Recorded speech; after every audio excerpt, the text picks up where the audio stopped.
रयत शिक्षण संस्थेचे महात्मा गांधी विद्यालय मंचर से श्री जगताप सर जी आपका स्वागत करते हैं। कक्षा 8वीं, 9वीं, 10वीं के लिए विराम चिन्ह परीक्षा में अंक 1 के लिए यह होता है। आज हम विराम चिन्ह के बारे में जानकारी हासिल करेंगे। सबसे पहले घोड़े को रोको मत जाने दो, घोड़े को रोको मत जाने दो, ये दो वाक्य अगर आपने देखे तो इन दो वाक्यों में अलग अलग स्थान पर विराम चिन्ह लगाने से इनका भाव एक जैसा नहीं रहा, क्योंकि यहाँ पर घोड़े को रोको मत जाने दो, घोड़े को रोको मत जाने दो, ये दो वाक्य अगर देखे तो इन दोनों वाक्यों में आपको भाव एक जैसा नहीं रहा। मतलब सही जगह पर अगर इस चिन्हों का उपयोग किया जाए तो वाक्यों में एक अर्थ प्राप्त होता है। तो आज हम इस विराम चिन्ह के बारे में जानकारी हासिल करेंगे। विराम का अर्थ है रुकना या विश्राम लेना, यानी विराम मतलब रुकना या विश्राम लेना।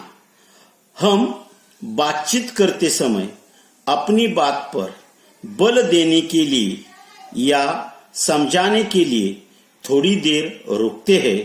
रुकने की इस प्रक्रिया को विराम कहते हैं। यानी हम किसी के साथ बातचीत करते हैं तो बातचीत करते समय अपनी बात, अपने विचार प्रकट करते समय हमें बल देने की जरूरत होती है, यानी या अपनी बात समझाने के लिए थोड़ी देर को हमें कहीं ना कहीं रुकना पड़ता है। और रुकने की ये जो प्रक्रिया है, इस प्रक्रिया को विराम कहते हैं। लिखते समय इस प्रक्रिया के लिए कुछ निश्चित चिन्हों का प्रयोग किया जाता है, जिन्हें विराम चिन्ह कहा जाता है। यानी जब हम लिखते हैं तो लिखते समय एक प्रक्रिया है और इस प्रक्रिया को कुछ निश्चित चिन्हों का प्रयोग लिखते समय किया गया जाता है और उसे विराम चिन्ह कहा जाता है। विराम चिन्हों के अनेक प्रकार होते हैं। सबसे पहला प्रकार है पूर्ण विराम, जिसे हिंदी में डंडा कहा जाता है। यह जहां वाक्य पूर्ण होता है वहां पूर्ण विराम का प्रयोग किया जाता है। यानी वाक्य बोलते समय जब हम रुकते हैं, अंत में जब हम रुकते हैं तो उसी वक्त इसका उपयोग किया जाता है। जैसे देखिए, मंजली भाभी मुट्ठी भर बूंदियां सूप में फेंक कर चली गई। यानी वाक्य पूर्ण हुआ, इसलिए अंतिम में उसे डंडा दिया गया है, यानी पूर्ण विराम दिया गया है। दूसरा वाक्य देखिए, याद आया बाबूजी आ गए होंगे। यहां भी यह वाक्य पूर्ण हुआ और अंत में यह डंडा यानी पूर्ण विराम दिया गया है। यानी पूर्ण विराम का उपयोग हमें जब वाक्य पूर्ण होता है तब किया जाता है। दूसरा प्रकार है अल्प विराम, उसका चिन्ह देखिए यहां पर दिया है। इस प्रकार इस अल्प विराम का चिन्ह होता है। पढ़ते अथवा लिखते समय जिस स्थान पर बहुत थोड़ी देर रुकना हो वहां अल्प विराम का प्रयोग किया जाता है। मतलब कि हम जब पढ़ते हैं या लिखते समय हमें कई जगह पर थोड़ी देर के लिए रुकना होता है और जब हम थोड़ी देर के लिए रुकते हैं तब यह अल्प विराम का प्रयोग किया।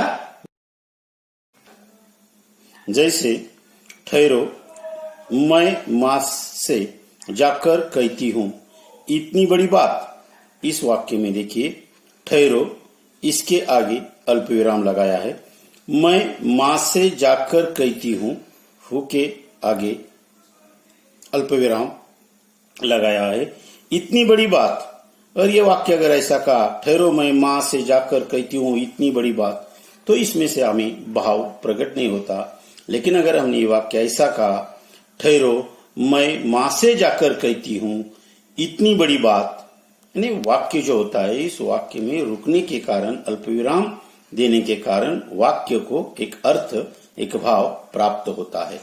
दूसरा वाक्य है, ऐसी कारीगरी, ऐसी बारीकी, ऐसा काम पहली बार देख रहा था। इस वाक्य में कारीगरी के आगे अल्पविराम लगाया है, ऐसी बारीकी के आगे अल्पविराम लगा है, ऐसा काम पहली बार देख रहा था। यानी पढ़ते अथवा लिखते समय जिस स्थान पर बहुत थोड़ी देर रुकना हो, वहां इस प्रकार अल्पविराम का प्रयोग किया जाता है। तीसरा प्रकार है अर्थ विराम। यहाँ पर इस प्रकार का उसका चिन्ह होता है, जहां अल्प विराम से कुछ अधिक देर रुकना हो, वहां अर्ध विराम का प्रयोग किया जाता है। जैसे हम आपस में कितना भी लड़े टकराए, बाहरी शत्रु के लिए एक ही है। सभा सोसाइटियों में जाते हैं, मगर चाहते हैं कि लड़की ज्यादा पढ़ी लिखी न हो। यानी अर्धविराम का प्रयोग वाक्य में अल्पविराम से कुछ अधिक देर अगर हमें रुकना होता है, तब इस अर्धविराम का प्रयोग किया जाता है।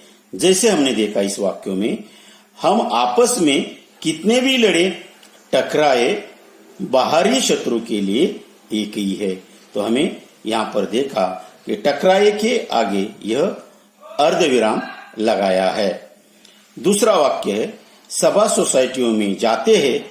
यहाँ पर देखिए अर्धविराम का प्रयोग किया है, मगर चाहते हैं कि लड़की ज्यादा पढ़ी लिखी न हो। चौथा प्रकार है प्रश्न चिन्ह, प्रश्न सूचक चिन्ह। यहाँ पर इस प्रकार का प्रश्न सूचक चिन्ह होता है। यह प्रश्न का बोध कराता है और इसका प्रयोग वाक्य के अंत में किया जाता है। यानी हमें प्रश्न सूचक चिन्ह,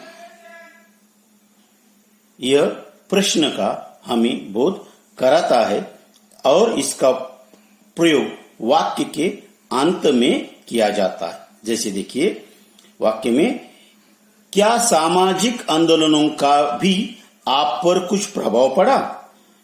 क्या सामाजिक आंदोलनों का भी आप पर कुछ प्रभाव पड़ा? यानी यहाँ पर प्रश्न हमें दिखाई देता है और अंत में यहाँ पर यह प्रश्न चिन्ह लगा दिया है। दूसरा वाक्य, तो दूध न देने की सजा उसे लाठियों से ही दी गई। देखिए अंत में यहाँ पर देखिए, यहाँ पर एक प्रश्न चिन्ह लगाया है, यानी यहाँ पर प्रश्न सूचक चिन्ह का यह चिन्ह यहाँ पर दर्शाया गया है। पांचवा प्रकार है योजक चिन्ह। यदि कि इस प्रकार का यह योजक चिन्ह होता है, इस चिन्ह का प्रयोग दो शब्दों को जोड़ने के लिए किया जाता है। यह दर्शाता है कि इसके दोनों ओर के शब्द परस्पर मिले हुए हैं।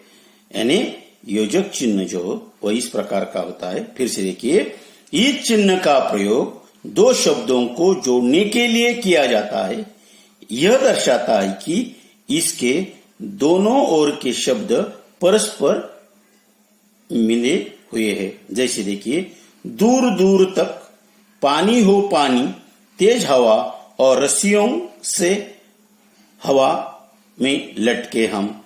यानी यहाँ पर दूर दूर पानी हो पानी, ये शब्द यहाँ पर योजक चिन्ह का प्रयोग किया है।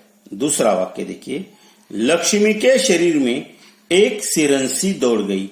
यहाँ पर सिरन और सी शब्द के दोनों के बीच यह योजक चिन्ह लगाया गया है। यानी आज हमने देखा कि विराम चिन्हों के जो प्रकार है, उसमें पूर्ण विराम, अल्प विराम, अर्ध विराम, प्रश्न सूचक चिन्ह और योजक चिन्ह, इन विराम चिन्हों के प्रकारों का आज हमने अध्ययन किया। मतलब विराम चिन्ह जो होते हैं, इस विराम चिन्हों का वाक्यों में अगर सही प्रयोग करें तो हमें उस वाक्य में एक भाव, एक अर्थ प्राप्त होता है। और विराम चिन्हों का परीक्षा के दृष्टि से बहुत महत्वपूर्ण है। लिखते समय इस विराम चिन्हों का सही प्रयोग आपको परीक्षा में करना पड़ेगा। विराम चिन्हों की जो अन्य प्रकार है वह हम पार्ट 2 में देखेंगे। सबको धन्यवाद।